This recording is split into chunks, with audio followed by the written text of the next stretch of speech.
Hello students, welcome back again, and in this session we'll discuss about the different type of aggregate function that we can use in the select statement.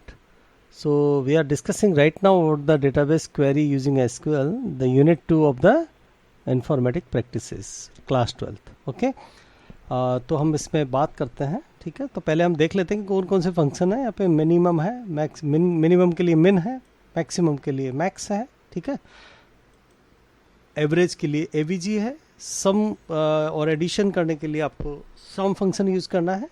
Then count function है और count star function है। तो will see all these functions in this session, ठीक है। तो पहले हम देख लेते हैं कि हमारा जो टेबल था हमारा, तो टेबल है हमारा सेलेक्ट स्टार फ्रॉम सेल्स, ठीक है। ये जो सेल्स हमारा टेबल है, तो ये हमारा टेबल है। जैसे अब यहाँ पे अगर मान लीजिए अगर आपको फाइंड आउट करना है, जैसे मुझे फाइंड आउट करना है कि मिनिमम प्राइस कौन से आइटम का है, तो हम क्या करेंगे, यहाँ पे सेलेक्ट मिन का यूज़ करेंगे, सेलेक्ट मिन, ठीक है। मिनिमम आपको किसका क्या मिनिमम फाइंड आउट करना है, प्राइस, ठीक है। मिनिमम प्राइस दिया मैंने, तो फिर मैंने दे दिया यहाँ पे फ्रॉम सेल्स। लेकिन ये क्या देगा, यहाँ पे सिर्फ प्राइस देगा, ठीक है। ये क्या देगा, सिर्फ यहाँ पे प्राइस देगा, यहाँ पे आइटम का नाम नहीं मिलेगा आपको, ठीक है। Let's see this. तो यहाँ पे क्या हुआ कि 700 जो है आपको ये जो है मिनिमम प्राइस है यहाँ पे, ठीक है। इसी तरीके से मैक्सिमम प्राइस अगर आपको फाइंड आउट करना है, तो आप जो है मैक्स जो है प्राइस भी आप यहाँ पे आप फाइंड आउट कर सकते हो। मैक्सिमम प्राइस ये है, ठीक। अब हमें अगर मान लो किसी पर्टिकुलर आइटम का जो है डिटेल पता करना है, तो वो कैसे पता करेंगे, वो भी हम ट्राई करते हैं। जैसे नॉर्मली क्या होता है कि अगर हम लिखना चाहें तो हम ऐसे लिख दें भाई, जैसे सेलेक्ट आइटम, ठीक है, कॉमा मिन, और फिर हम लिख दें यहाँ पे प्राइस। क्या इस तरीके से काम करेगा? Let's see this what happens in this case, ठीक है। तो ऐसे केस में आप देख सकते हैं कि यहाँ पे क्या दिया है इन्होंने, कंप्यूटर दिया है 700 में, ठीक है। प्राइस किसका बता रहे हैं, 700 मिनिमम, ये ठीक है, प्राइस तो ठीक है, मिनिमम है, लेकिन क्या आइटम 7 कंप्यूटर ही है। Let's see this. तो आप देखेंगे यहाँ पे कि आप इसमें देखिए कि 700 किसका प्राइस है, 700 प्राइस है माउस का। किसका प्राइस है यहाँ पे, माउस का प्राइस है। लेकिन आपको रिटर्न क्या हुआ है, कंप्यूटर, ठीक है। इसका मतलब क्या हुआ कि ये रिलेटेड यहाँ पे आइटम नेम नहीं है, ठीक है। तो इस तरह से आप कभी भी यहाँ पे नहीं देंगे। एक्चुअली जो नॉर्मल केस में जब आप ग्रुप फंक्शन, ये सब क्या है, एग्रीगेट फंक्शन, इनको क्या बोलते हैं हम, एग्रीगेट फंक्शन, ठीक है। ये सब एग्रीगेट फंक्शन। तो जब हम एग्रीगेट फंक्शन की बात करते हैं, तो एग्रीगेट फंक्शंस जो है मल्टीपल वैल्यूज पे काम करते हैं, ठीक है। और जो ये आइटम आप सेलेक्ट कर रहे हो, ये इंडिविजुअल अब आइटम जो है कैसे डिसाइड करोगे आपको कौन सा आइटम लेना है, ठीक है। क्योंकि प्राइस तो आपको पता है कि सभी प्राइस में से मिनिमम ले लेंगे आप, लेकिन आइटम कैसे डिसाइड करेंगे। तो यहाँ पे क्या हुआ है कि आइटम आपको फर्स्ट वाला रिटर्न किया है, तो ये आपका रिलेटेड आइटम यहाँ पे नहीं है, ठीक है। तो ऐसे केस में क्या करें हम, तो हमारा क्वेरी क्या हो गया यहाँ पे कि भाई हमें मिनिमम प्राइस वाले आइटम की डिटेल पता करनी है। फॉर एग्जांपल, तो आप क्या लिखेंगे यहाँ पे, सेलेक्ट लिखेंगे, स्टार लिखेंगे, फ्रॉम लिखेंगे, सेल्स लिखेंगे। अब वेयर लगाना है आपको, क्या लगाना है, वेयर। तो आपको ये पता है कि भाई स्टार से क्या मिलेगा, आपको सभी कॉलम की वैल्यूज मिलेंगी, क्योंकि हम चाहते हैं कि we want the details of the item which has the minimum price, ठीक है। तो अब प्राइस क्या होना चाहिए यहाँ पे, where price is equal to minimum, ये होना चाहिए। लेकिन हम इसको इस तरह से भी अप्लाई नहीं कर सकते, ठीक है। किस तरह से, इस तरह से भी अप्लाई आप इसको नहीं कर सकते, ठीक। ये भी आप ट्राई करके देख लो। यहाँ पे क्या आया है, एरर आ गया। तो ऐसे केस में फिर हम क्या करेंगे, तो ऐसे केस में आपको क्या करना है, यहाँ पे नेस्टेड क्वेरी का यूज़ करना है। क्या यूज़ करना है, नेस्टेड क्वेरी। तो यहाँ पे आपको क्या करना है, सेलेक्ट का फिर से यूज़ करना है, सेलेक्ट, सेलेक्ट। अब यहाँ पे दे दो आप मिनिमम प्राइस फ्रॉम सेल्स। मतलब कि ये जो है, अब यहाँ पे क्या हुआ कि 2 सेलेक्ट हो गया, ठीक है। इसको बोलेंगे हम नेस्टेड क्वेरी। तो ये एक सेलेक्ट हो गया और इसके अंदर वेयर में हमारा दूसरा सेलेक्ट हो गया। कौन सा, इनर सेलेक्ट है, एक सेलेक्ट के अंदर दूसरा कौन सा है, तो ये जो मिनिमम प्राइस वाला है, ये क्या है, हमारा इनर सेलेक्ट कमांड है। तो ये पहले एग्जीक्यूट होगा। तो जब ये पहले एग्जीक्यूट होगा तो क्या रिटर्न करेगा, 700। और वो जो 700 होगा वो किसके इक्वल हो जाएगा, प्राइस के इक्वल हो जाएगा। हाँ, एक्चुअली जो हमने कमांड दिया है यहाँ पे, तो इसको हमें ब्रैकेट में अप्लाई करना होगा, ठीक है। Then only it will work.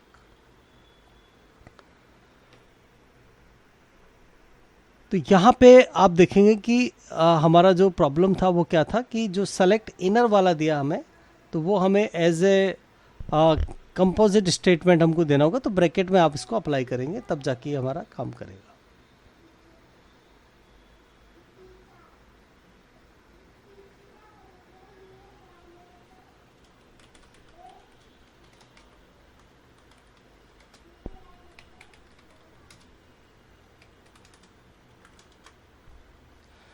तो अगर मान लीजिए अगर हमको ये पता करना है कि भाई मिनिमम जो है उस आइटम की डिटेल पता करनी है जो जिसका प्राइस मिनिमम है, तो उस केस में क्या करेंगे आप सेलेक्ट स्टार फ्रॉम सेल्स करिए और फिर यहाँ पे आपको वेयर लगाना है। ठीक है, वेयर लगाने के बाद में आप क्या करेंगे यहाँ पे प्राइस इज इक्वल टू, अब यहाँ पे आपको नेस्टेड क्वेरी करना है, यानी एक और सेलेक्ट यहाँ पे लगाना है, सेलेक्ट मिनिमम प्राइस। ये ध्यान रखना है आपको कि ये जो सेलेक्ट होगा ये आपको ब्रैकेट में देना होगा, क्योंकि ये कंपोजिट एक स्टेटमेंट है, इसका रिजल्ट जो होगा वो प्राइस के इक्वल में आएगा। ठीक है, तो हमें क्या करना है, इसको ब्रैकेट में देना है, select minimum price from sales. Okay, तो ये जब आप करेंगे यहाँ पे तो आपको ये पहले सेलेक्ट अंदर वाला चलेगा और ये एक वैल्यू रिटर्न करेगा जो मिनिमम प्राइस होगा और उस मिनिमम प्राइस वाले एलिमेंट की डिटेल्स हमको मिल जाएंगी। तो अब आप देखेंगे तो ये करेक्ट डिटेल आपको यहाँ पे मिलेगी।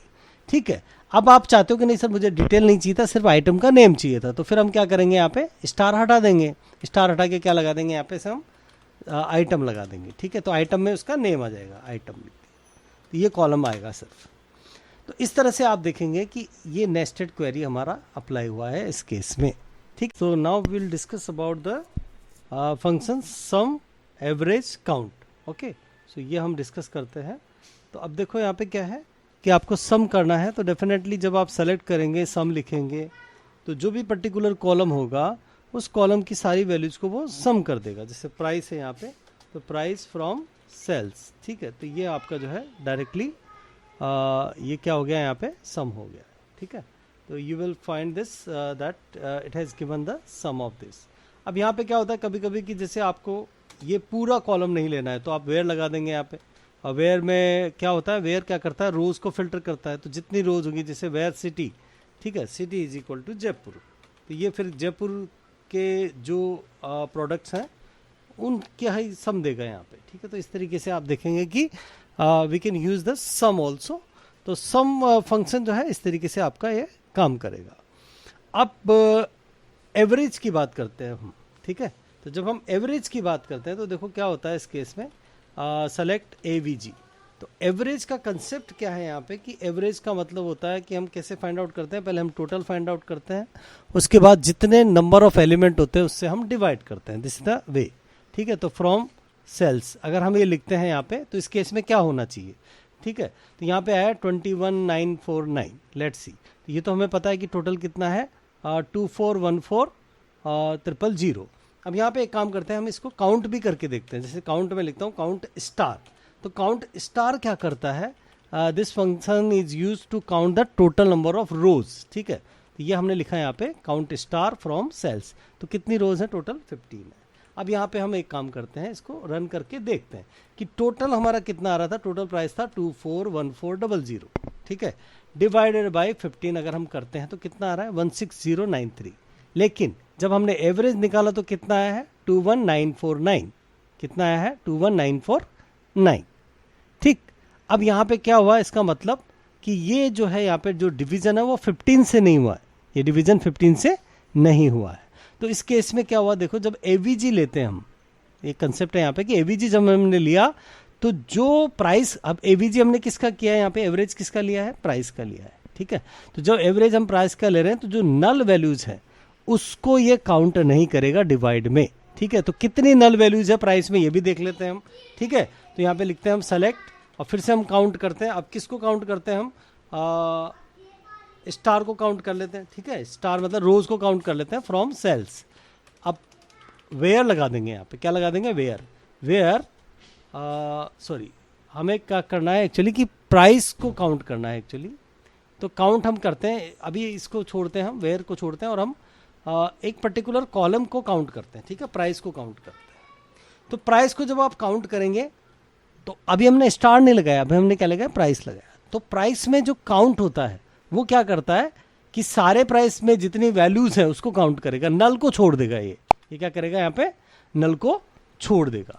ठीक है, एरर हुआ है यहाँ पे कि फ्रॉम के बाद हमने एस लगा दिया इसलिए एरर आया। ठीक है, देखते हैं। तो अभी देखो यहाँ पे कितनी काउंट हो रहा है, 11 है। इसका मतलब 4 वैल्यूज क्या है, यहाँ पे नल है। लेट्स फाइंड आउट कितनी नल वैल्यूज है, 1 2 3 4 वैल्यूज यहाँ पे नल है। तो आप देख सकते हो कि काउंट ने भी नल को अवॉइड किया, और एवीजी में क्या हुआ है, यहाँ पे काउंट ही दिया है तो डिवाइडेड बाय काउंट किया है, प्राइस डिवाइडेड बाय काउंट। तो अगर आपका प्राइस क्या था, यहाँ पे देखिए टोटल प्राइस था 241400। ठीक है, तो वापस से हम ट्राई करते हैं, 241400 डिवाइडेड बाय 11, तो कितना आ रहा है यहाँ पे 21945, और यही हमारा आंसर आ रहा था। तो यू कैन सी हियर कि जब एवरेज आप निकालोगे तो आप क्या करेंगे, उस पर्टिकुलर कॉलम के नल वैल्यूज को डिवीजन में काउंट नहीं करेंगे। सम तो होता ही है, सम में तो जो है नल वैल्यू का कोई रोल ही नहीं है वहाँ पे। ठीक है, तो सम तो सभी वैल्यूज का हो जाएगा, तो उसमें नल वैल्यू अपने आप ही सम नहीं होगा। लेकिन जब आप काउंट करेंगे तो उसमें आपको वो काउंट नहीं करना है जहाँ पे नल है। I hope it is clear now. तो एवीजी निकालते वक्त आपको ये चीज़ का ध्यान रखना है। ठीक है, अब एक बार फिर से हम टेबल का कंटेंट ले लेते हैं, एक बार एक एग्जांपल और लेते हैं। तो हम ले लेते हैं यहाँ पे सेलेक्ट स्टार फ्रॉम सेल्स। तो वापस से हम देखते हैं कि हमारा वैल्यू क्या है, ये है। अब यहाँ पे देखते हैं हम कि मुंबई का हम एवरेज निकालते हैं। क्या निकालते हैं, सेलेक्ट एवीजी ऑफ प्राइस। ठीक है, प्राइस को एवरेज करते हैं हम किसके लिए, सिर्फ मुंबई के लिए। From sales where city is equal to Mumbai. तो जब आपका स्ट्रिंग वैल्यू होता है तो उसको या तो सिंगल कोट में देंगे आप या डबल कोट में देंगे। ये किया। अब देखो यहाँ पे क्या आया, तो आपको ये चेक करना। आप देखो यहाँ पे मुंबई को आप देखिए, पहले ये नल वैल्यू है, ये टोटल होगा 99,000, देन 15,000, देन 11,000 और 1100। ठीक है, तो ये सब चीज़ें जो है यहाँ पे सम हो रहा है। तो पहले हम इसको क्रॉस चेक करते हैं कि हमारा आंसर सही कैसे हुआ। ठीक है, तो पहले हम क्या करते हैं, यहाँ पे सम कर लेते हैं। पहले हम क्या करेंगे, सम कर रहे हैं। एवरेज क्या होता है, सम divided by count, some divided by count, वही कर रहे हैं हम यहाँ पे। ये सम हुआ और फिर हम क्या करेंगे, यहाँ पे काउंट कर देंगे। इसको क्या कर देंगे, हम काउंट कर देंगे। काउंट भी किसको करेगा, सिर्फ मुंबई वाले को काउंट करेगा। कितना है, 4 है। देखो वैसे कितनी रोज है, आप देखेंगे कि ज़्यादा है, 1 2 3 4 5 6 रोज है, लेकिन काउंट कितना हुआ, 4, क्योंकि 2 नल वैल्यूज है। और इसी को डिवाइड जब आप करते हैं, देखो यहाँ पे अगर आप इसको डिवाइड करते हो, सेलेक्ट 126,100 डिवाइडेड बाई 4। ठीक है, तो आप देखिए कि आंसर वही आएगा जो आपका आंसर एवरेज का है। तो देखो एवरेज का आंसर क्या है, 315,525। तो यहाँ पे भी आपका क्या आ रहा है, 31525। So this is how the average is work. ठीक है, इसी तरीके से आपने देखा कि काउंट की बात करते हैं जैसे हम, तो काउंट क्या कर रहे हैं यहाँ पे, मैंने कहा आपको कि काउंट क्या करता है, नल वैल्यूज को काउंट नहीं करता है। तो काउंट में अगर आप कॉलम देंगे तो कॉलम की नल वैल्यूज अवॉइड होंगी, लेकिन रो कभी भी, पूरा रो जो है वो आपका नल नहीं होता है। रो के सारे वैल्यूज नल कभी भी नहीं होते हैं। तो उस केस में क्या होगा, जब हम स्टार लगाते हैं तो वो क्या करेगा कि रोज को काउंट करेगा, उसमें सभी रोज काउंट हो जाएंगी। ठीक है, तो अगर हम लिखते हैं यहाँ पे काउंट, और काउंट में लिखा जैसे मैंने अभी, हम दे देते हैं यहाँ पे, और किसी में नल वैल्यू एक्चुअली हमारा है नहीं, तो प्राइस हमने लिया जैसे। ठीक है, तो हमने देख ही लिया है ऑलरेडी। ठीक है, तो प्राइस लिया फ्रॉम सेल्स। तो ये हमारा जो, तो यहाँ पे कितना आया है, 11 आया, यानी नल वैल्यूज को इसने काउंट नहीं किया है। लेकिन अगर हम स्टार दे देते हैं तो सभी रोज को वो काउंट करता है। तो ये आप हमेशा ध्यान रखेंगे कि स्टार में सभी रो काउंट हो जाती हैं। अगर यहाँ पे कंडीशन लगा दे तो जो कंडीशन को सेटिस्फाई करती है वही रोज यहाँ पे काउंट होती है, ये ध्यान रखना। ठीक है, तो अभी हमने जो है ये सभी फंक्शंस के बारे में डिस्कस कर लिया है कि मिन कैसे काम करता है, मैक्स कैसे काम करता है, एवरेज कैसे काम करता है, काउंट कैसे काम करता है। अब हमारा जो लास्ट डिस्कशन है वो है group by, having, order by. ठीक है, इसको हम कैसे यूज़ करेंगे, तो ये हम देखते हैं यहाँ पे। इसके लिए आपको हम एक्चुअली इसको हम नेक्स्ट सेशन में देखते हैं, एक अलग वीडियो में हम इसको डिस्कस करते हैं। So this is all about the group functions. I hope you will remember these things. Thank you very much.